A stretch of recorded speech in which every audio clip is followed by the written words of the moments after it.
Salam Bapak Ibu yang terkasih dalam Kristus Yesus. Pada hari ini kita berjumpa kembali dalam suasana sukacita daripada Yesus Kristus. Oleh karena itu, sebelum kita mendengarkan firman Tuhan yang akan membekali, menguatkan dan meneguhkan kita, mari kita bersatu di dalam doa. Damai sejahtera Allah yang melampaui segala akal dan pikiran, itulah yang memelihara hati dan pikiran dalam Kristus Yesus Tuhan. Amin. Bapak Ibu terkasih, firman Tuhan untuk kita pada hari ini dari 1 Petrus 1 ayat 18 dalam bahasa Batak Angkola dikatakan, "Akkon botoon mudo sanga ahanadung digarari lau paluahon hamusian ngulu na somargunai na di papatehon ni akka opung munu tuhamu nada barang narasego songon perak sanga sere dibaen panggararna." Dalam bahasa Indonesia, sebab kamu tahu bahwa kamu telah ditebus dari cara hidupmu yang sia-sia yang kamu warisi dari nenek moyangmu itu, bukan dengan barang yang fana, bukan pula dengan perak atau emas. Demikian firman Tuhan. Saudara terkasih, apabila kita menggadaikan barang atau benda ataupun tanah milik kita kepada orang, maka untuk mengembalikan itu kepada kita diperlukan harga yang cukup untuk menebus barang tersebut. Karena memang kalau kita tidak memiliki harta ataupun memiliki uang untuk mengembalikannya, maka itu bukan lagi milik kita, namun milik yang sudah membuat perjanjian untuk penggadaian barang tersebut. Ketika kita sudah berbuat dosa, sebenarnya kita bukan lagi milik Allah, tapi sudah milik daripada iblis, milik daripada hukuman yang kekal, yaitu neraka. Ketika hal itu terjadi, sesungguhnya upaya apapun yang kita lakukan tidak akan bisa keluar dari lembah yang sangat curam tersebut. Berbagai upaya dilakukan manusia, namun dia semakin terjerembab masuk ke dalam. Semakin dalam dia menjadi terjerumus ke dalam dosanya. Oleh karena itu Allah berencana dan melakukan untuk penebusan. Penebusan yang dilakukan bukan hanya sebatas berapa harga daripada diri kita sebagai manusia, namun Allah menebusnya dengan Allah sendiri, memberikan dirinya agar kita menjadi keluar daripada keberdosaan itu. Saudara terkasih, hal ini mau menyatakan bahwa Allah menebus kita melebihi daripada harga kemanusiaan kita. Namun Allah menebus kita sebagaimana Allah memberikan bayaran yang cukup mahal, yaitu dirinya sendiri, sehingga kita terbebas daripada hutang dosa dan jeratan maut. Bapak Ibu yang terkasih dalam Kristus Yesus, dengan keadaan demikian, kita menjadi terbebas daripada sifat-sifat lama kita. Apa sifat-sifat lama manusia? Sifat-sifat lama manusia adalah dikuasai oleh hawa nafsunya. Dia kuasai oleh keinginannya.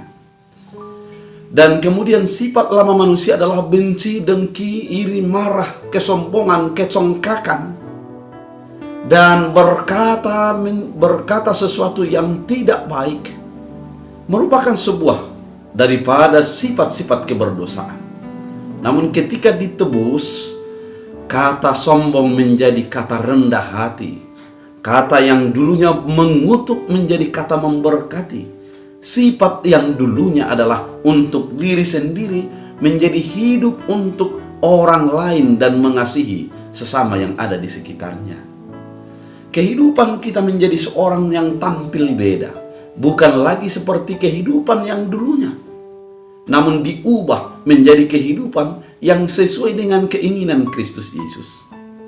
Hal ini terjadi oleh karena pertama, kesadaran personal, di mana kita sudah merasakan betapa berharganya kita jadikan Allah. Dan yang kedua adalah oleh karena Allah mendiami hati kita, sehingga kita menjadi hidup sebagai orang yang diperbaharui. Firman Tuhan mengatakan bahwa kita ditebus bukan dengan barang fana, bukan dengan barang fana. Artinya, kalau penebusan terhadap benda yang sudah kita gadaikan itu, bisa saja yang kita tebus itu akan tergadai lagi. Kenapa? Karena mungkin kita tidak memiliki uang lagi, maka kita menggadaikan juga apa yang sudah pernah kita tebus. Namun penebusan Allah adalah kekal, tidak mungkin lagi termasuk kepada penggadaian iman, namun sudah menjadi terbebas oleh karena kita sudah menjadi ditebus dengan barang yang tidak fana, yang tidak bisa diukur dengan apapun. Oleh karena itu, saudara terkasih dalam Kristus Yesus, penebusan Kristus menjadi bahagian hidup kita, maka kita hidup sesuai dengan keinginan Kristus. Mari hidup kita menjadi memancarkan orang-orang yang sudah dibebaskan, yang sudah dilepaskan, yang sudah ditebus, dan yang sudah terbebas dari belenggu-belenggu dosa, sehingga kita hidup di dalam berkat dan kasih karunia. Oleh karena itu, saudara terkasih dalam Kristus Yesus, pada hari ini kita diundang oleh firman Tuhan menyadari dan menghidupi penebusan Kristus yang tidak fana itu, yang kekal itu dalam kehidupan kita, sehingga kita menjadi hidup di dalam arahan dan tuntunan kasih setia Yesus Kristus dalam hidup kita. Bapak Ibu yang terkasih, betapa berharganya engkau ditebus oleh Tuhan, dan penebusannya membebaskan dan mengeluarkan engkau untuk menjadi miliknya. Maka muliakanlah Tuhan melalui kehidupanmu yang sudah ditebus tersebut. Tuhan memberkati. Kita berdoa. Terima kasih Tuhan, firman-Mu mengingatkan kami akan penebusan Kristus Yesus yang kekal itu. Kami sudah dikeluarkan dari kepada keberdosaan, dari tawanan iblis dan maut. Kami menjadi orang yang merdeka. Oleh karena itu Tuhan, jadikan firman ini menjadi bagian hidup kami, menjadi bahagian daripada perilaku kami, sehingga kami memancarkan orang-orang yang sudah ditebus dengan sukacita daripada Tuhan, dengan hati yang terus bersyukur, dengan hati yang penuh pengampunan dan kasih, dan di dalam kehidupan kami memancarkan Kristus Yesus. Jadikan kami menjadi pelaku firman. Hamba berdoa kepada setiap yang mendengarkan firman ini, kuatkan mereka, teguhkan mereka, hiburkan mereka. Engkau mendengarkan setiap doa-doa yang dilantunkan kepada Tuhan di dalam iman, karena kami percaya tangan Tuhan mampu menolong dan melepaskan dalam Kristus Yesus. Amin. Tuhan Yesus